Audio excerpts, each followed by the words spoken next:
আপনার মনের মধ্যে এই চিন্তা ঢুকিয়ে দিয়েছে যে আপনি নামাজ না পড়েও মুসলিম। এটা কোত্থেকে? এই ফতোয়াটা নিলেন কোত্থেকে? পেলেন কোথায়? এটা কোন হুজুর বলেছে? এটা কোন কিতাবে আছে? এটা আপনি কোরআনের কোন আয়াত পেয়ে গেছেন যার মাধ্যমে প্রমাণ হয়ে যাচ্ছে যে আমি বেনামাজি হলেও আল্লাহ আমাকে নাজাত দিয়ে দিবে? কোথায় আছে সেটা? সে হাদিসটা কোনটা যার উপরে ভিত্তি করে আপনি বেনামাজি হয়ে বসে আছেন? কে আপনাকে উদ্ধার করবে?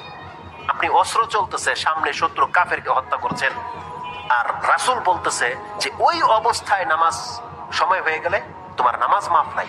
রক্ত লেগে আছে, কাফেরের রক্ত, অস্ত্র চলছে, তুমি থামতে পারবে না, কিবলার ঠিক নাই, পবিত্রতা নাই।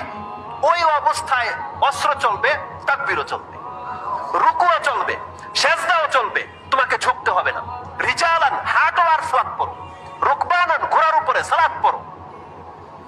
সুবহানাল্লাহ। আপনি ট্যাঙ্কের ভিতরে আছেন, সালাত চলবে, গুলি চলবে, সালাত চলবে। রিজালান ও রুকবানান। এবং তিনি মুজাহিদ রাহিমাহুল্লাহর কওলকে নোট করেছেন। তিনি বলেছেন ইজা ইখতালাতা কাইমান, যখন শত্রুর সাথে লড়াই শুরু হয়ে যাবে, দাঁড়া অবস্থায়, দাঁড়িয়ে অবস্থায় সালাত আদায় করতে হবে, বসাবসি নাই, স্থির হওয়া লাগবে না। এবং আব্দুল ইবনে ওমর রাদিয়াল্লাহু তাআলা তিনি রাসূল সাল্লাল্লাহু আলাইহি ওয়াসাল্লাম থেকে হাদিস কোট করেছেন যে আনিন নবী সাল্লাল্লাহু আলাইহি ওয়াসাল্লাম ক্বালা ওয়া ইন কানা আকসারু মিন যালিক, যদি শত্রুর সংখ্যা বেড়ে যায়, তোমাদেরকে যদি জমিনে দাঁড়িয়ে সালাত আদায় করতে না দেয়, ফালিউসাল্লু কিয়ামান ওয়া রুকবানান, তাহলে সে দাঁড়িয়ে থেকে সালাত পড়বে, দৌড়বে আর সালাত পড়বে। সে তার ঘোড়ায় চেপে সালাত পড়বে, সে তার যানবাহনে থেকে সালাত আদায় করবে। সালাত মাফ করা হয়নি। কারণ সালাত হচ্ছে আপনার ইসলাম, সালাত হচ্ছে আপনার ঈমান। সালাত ইসলামের এমন একটি রুকন, আপনার গুরুত্ব তখন বুঝতে পারবেন যখন এর আসল হাকিকত আপনি লক্ষ্য করবেন। অন্যান্য ইবাদতগুলো আপনি ফলো করেন, সেগুলো কোনো এক ব্যক্তির জন্য ফরজ।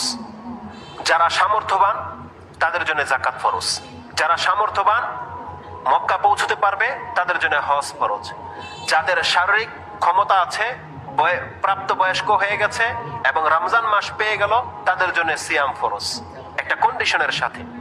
কিন্তু আপনি লক্ষ্য করে দেখেন, সালাত এমন একটা ইবাদত, আপনি যদি প্রমাণ করতে পারতেন যে হ্যাঁ সালাত অসুস্থ হলে মাফ হয়ে যায়, যুদ্ধের মাঠে মাফ হয়ে যায়, আমি বিছানায় শুয়ে আছি অপবিত্র অবস্থায়, আমার সালাত মাফ হয়ে গেছে, যদি এই অবস্থাগুলোতে সালাত মাফ না হয়ে গিয়ে থাকে, আপনি সুস্থ আছেন, বিনা সালাতে আপনি মুসলিম দাবি করেন, এটা কি করে হতে পারে? যখনই আল্লাহ সুবহানাহু ওয়া তাআলার পক্ষ থেকে, আল্লাহর পক্ষ থেকে ডাক দেওয়া হবে হাইয়া আলাস সালাহ, আসো সালাতের দিকে, হাইয়া আলাল ফালাহ, এটাই তোমার নাজাতের দিক, তখন কেবলমাত্র মাঠ থেকে, জমি থেকে, কাজকর্ম থেকে তারাই মসজিদের দিকে